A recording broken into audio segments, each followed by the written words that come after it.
भारत को आजादी 15 अगस्त 1947 की आधी रात को मिली थी। ये तो आप सभी जानते हैं। लेकिन आजादी के बाद भारत के सामने सबसे बड़ी चुनौती थी भारत की उन रियासतों को इकट्ठा करना और एक अखंड भारत का निर्माण करना, जिसमें बड़ी बड़ी रियासतें बहुत बड़ा रोड़ा बन चुकी थी। आज हम एक ऐसी ही रियासत की बात करेंगे जिसे बड़ौदा रियासत कहा जाता है। कैसे ये रियासत भारत में विलय हुई और क्या इसके सामने चुनौतियां थी। 19 जुलाई 1968 ये वो तारीख थी जब बड़ौदा रियासत में आखिरी महाराजा प्रताप सिंह गायकवाड़ का देहांत हो गया। उन्होंने आखिरी सांस ली। आज हम आपको किस्सा सुनाएंगे बड़ौदा रियासत और गायकवाड़ राज घराने की। डोमिनिक लेपियर और लैरी कॉलिंस ने अपनी किताब फ्रीडम एट मिडनाइट में लिखा है, बड़ौदा के महाराज दरबार में जो पोशाक पहनकर आते थे वो खाली सोने की तार से बनी होती थी। बुनाई का काम रियासत के खास परिवार को दिया गया था। परिवार का हर आदमी अपने नाखून बढ़ाकर रखता था, क्योंकि इन नाखूनों की उन्हें बुनाई में जरूरत थी। इन नाखूनों को काटकर उनमें कंघियों जैसे दांत बना दिए जाते थे, ताकि सोने के पतले तारों से महाराज की पोशाक का कपड़ा बनाया जा सके। किताब में यह भी लिखा गया है, बड़ौदा के राजा जिस हाथी से चलते थे उसके कानों में 10-10 सोने की जंजीरें लटकती थी और रियासत के पास सितार ए दक्कन नाम का एक हीरा, जिसे फ्रांस के सम्राट नेपोलियन ने अपनी प्रेमिका यूजीन को तोहफे में दिया था। भारत में मौजूद समस्त रियासतों में हैदराबाद के बाद बड़ौदा दूसरी सबसे ताकतवर रियासत थी। एक जमाने में यहां के राजा दुनिया के 7वें सबसे अमीर इंसान हुआ करते थे। यह सब मुकम्मल हुआ एक छोटी सी शुरुआत से। बड़ौदा रियासत के उत्थान की कहानी शुरू होती है 18वीं सदी के एकदम शुरुआत में। मराठा साम्राज्य लगातार ताकतवर होता जा रहा था। छत्रपति साहूजी महाराज के आदेश पर मराठा जनरल खांडेराव दाभाडे ने गुजरात पर आक्रमण कर मुगलों के इलाकों पर कब्जा करना शुरू कर दिया। 1716 में खांडेराव मराठाओं के सेनापति बने। उनके एक जनरल दामाजी गायकवाड़, जिन्हें शमशेर बहादुर की उपाधि मिली थी, उन्होंने 1921 में गुजरात में बड़ौदा रियासत की नींव रखी। दामाजी के बाद उनके उत्तराधिकारी बने पिलाजी राव गायकवाड़ और इस तरह गायकवाड़ राजवंश की शुरुआत हो गई। बड़ौदा रियासत को लेकर शुरुआती कुछ दशक तक बहुत तनातनी यानी कि खींचतान रही। फिर 1752 में पेशवा बालाजी बाजीराव के शासन में पिलाजी के बेटे दामाजी द्वितीय को बड़ौदा का एकमात्र शासक डिक्लेयर कर दिया गया।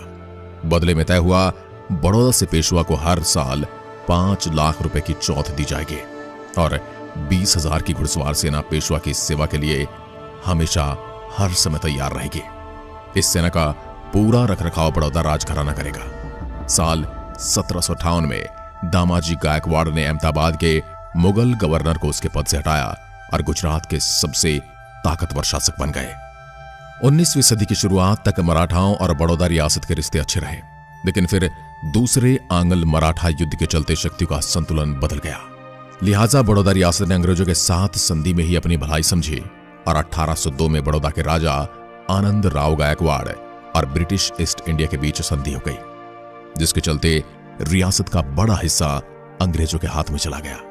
लेकिन गायकवाड़ अपनी सत्ता बचाने में सफल रहे। बड़ौदा के इतिहास में एक नया चैप्टर आता है 1856 में। इस साल बड़ौदा की गद्दी पर बैठे खांडेराव गायकवाड़ द्वितीय। इन्होंने 1870 तक शासन किया और इनके दौर में 2 बड़ी घटनाएं घटी। पहली, 1857 के बाद ब्रिटिश राज ने ईस्ट इंडिया कंपनी से कमान अपने हाथों में ले ली, क्योंकि क्रांति हुई थी। इसके चलते सरकार का एक रेजिडेंट ऑफिसर हर समय बड़ौदा में तैनात रहने लगा था, यानी कि बड़ौदा रियासत के दरबार में एक अंग्रेज अफसर नियुक्त कर दिया गया था। इस ऑफिसर के चक्कर में आगे बड़ा हंगामा भी हुआ। लेकिन पहले दूसरी बड़ी घटना की बात करते हैं। महाराजा खांडेराव वो पहले भारतीय शासक थे जो अपने राज्य में रेल लेकर आए। 1862 में दाभोई से मियागाम तक एक 32 किलोमीटर लंबी रेल लाइन डाली गई। शुरुआत में रेल के डब्बों को खींचने के लिए बैल का इस्तेमाल किया जाता था, क्योंकि रेल लाइन ऐसी नहीं थी कि उसमें भाप का इंजन चलाया जा सके। 1872 में इस लाइन को और मजबूत किया गया। इसके बाद यहां नैरो गेज की लाइन में रेल का इंजन दौड़ने लगा, जो कि अब लगभग पूरे भारत में बंद हो चुकी है। आगे के सालों में दाभोई पश्चिमी रेल नेटवर्क का एक फोकल पॉइंट बन गया, जो उस दौर में दुनिया का सबसे बड़ा नैरो गेज जंक्शन हुआ करता था। इन्हीं महाराज खांडेराव गायकवाड़ के दौर में एक और चीज खास बनाई गई, मोतियों की एक चादर जिसे बड़ौदा के कारीगरों ने बनाया था। खांडेराव ने इस चादर को खास तौर से बनवाया था ताकि इसे मदीने में चढ़ाया जा सके, लेकिन वो ऐसा कर पाते इससे पहले उनकी मौत हो गई। आगे चलकर ये कालीन बड़ौदा की ही महारानी के जरिए यूरोप और फिर वहां से अमेरिका पहुंचा। साल 2009 में एक ऑक्शन में इसे 45 करोड़ रुपए में खरीदा गया और आज साल 2024 में नेशनल म्यूजियम ऑफ कतर का हिस्सा है। अब बात करते हैं उस ब्रिटिश रेजिडेंट ऑफिसर की जिसे बड़ौदा की रियासत में तैनात किया गया था। इनका नाम था रॉबर्ट फायरे। फायरे साहब हमेशा फायर करते थे, इसलिए बड़ौदा के महाराज से उनकी खास बनती नहीं थी। महाराजा खांडेराव के कार्यकाल तक वो सब फिर भी ठीक ठाक रहा, लेकिन 1870 में उनकी मौत के बाद हालात बिगड़ने लगे। महाराजा खांडेराव का कोई पुत्र नहीं था, इसलिए उनकी मौत के बाद उनके भाई मल्हार राव गायकवाड़ बड़ौदा के महाराज बने।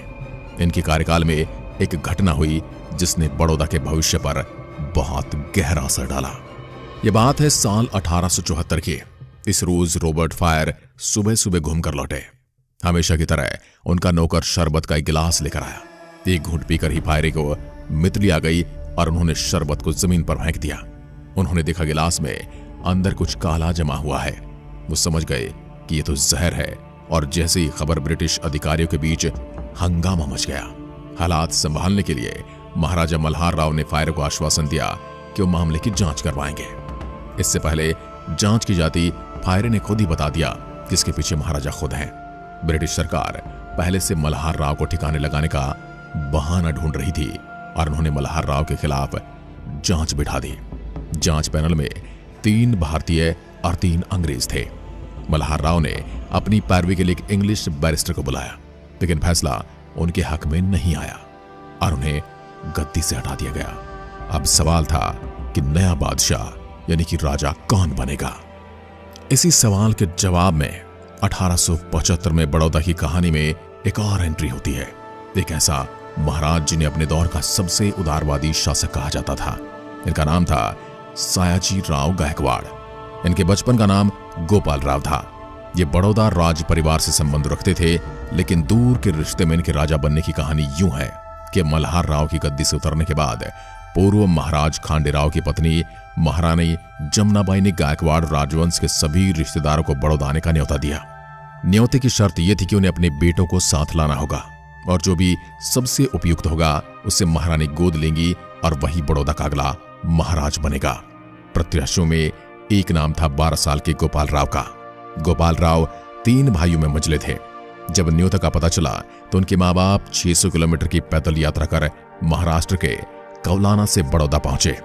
बड़ौदा में सभी प्रत्याशियों से एक सवाल पूछा गया, क्यों आए हो यहां?